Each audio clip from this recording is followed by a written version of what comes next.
Hello, this is part 2 of my leadership analysis.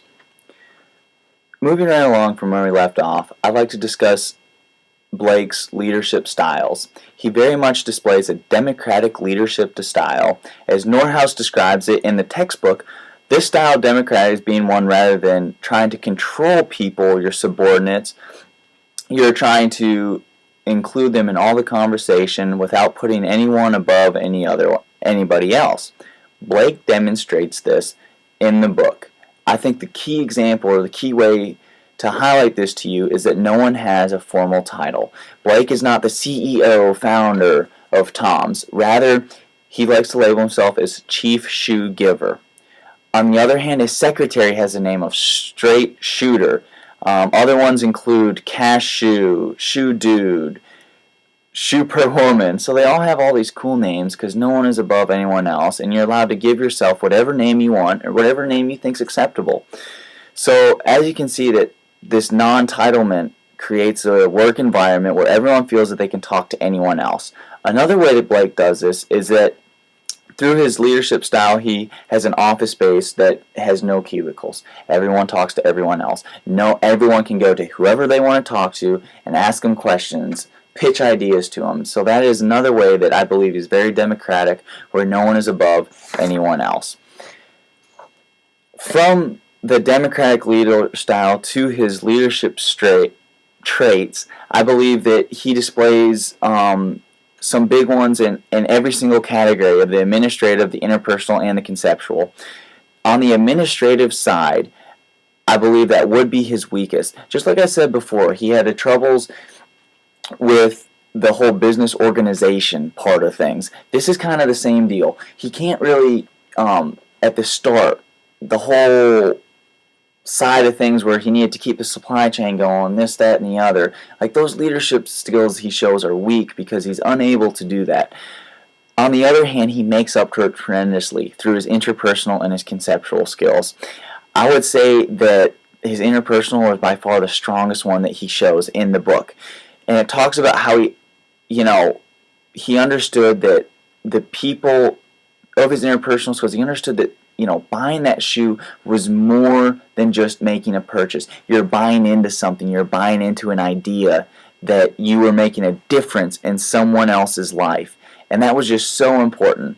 And this also ties to his emotional intelligence that he understands under that interpersonal idea, where he understands that people are emotionally attached to this, and it's something that matters to him, just like I said before.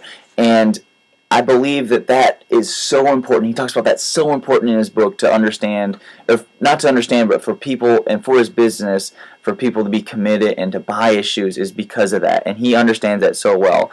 And then the very last thing is the conceptual part and the strategic planning, because I believe that's, with the conceptual part, the vision that he has. He is able to have a vision that he is able to extend to so many people around him, and I think that's so important because he's able to convey it and people are able to buy into that vision.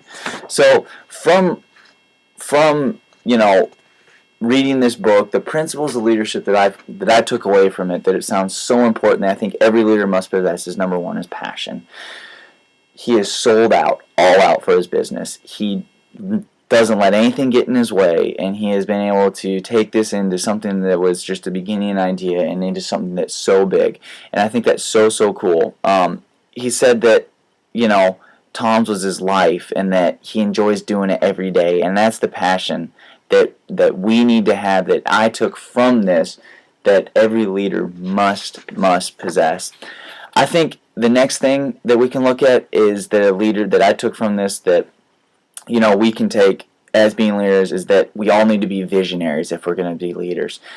Anyone can manage people in a situation and tell them to do this, but a visionary truly takes things to the next level. And I believe that's what he did with this vision that he has, and he's still doing that because he's able to just, it's absolutely unbelievable. And I think that you see that in any leader that has been considered great. I mean, take an example like Abraham Lincoln with the Emancipation Proclamation. He had a vision. He surrounded people. He showed him his vision so that they bought into his vision. And as leaders, that's what we have to do. We have to get people, we have to show them our vision, where we want them to go, where we want our company to go, where we want whatever it is that you're a leader of. And you need to get people to follow you.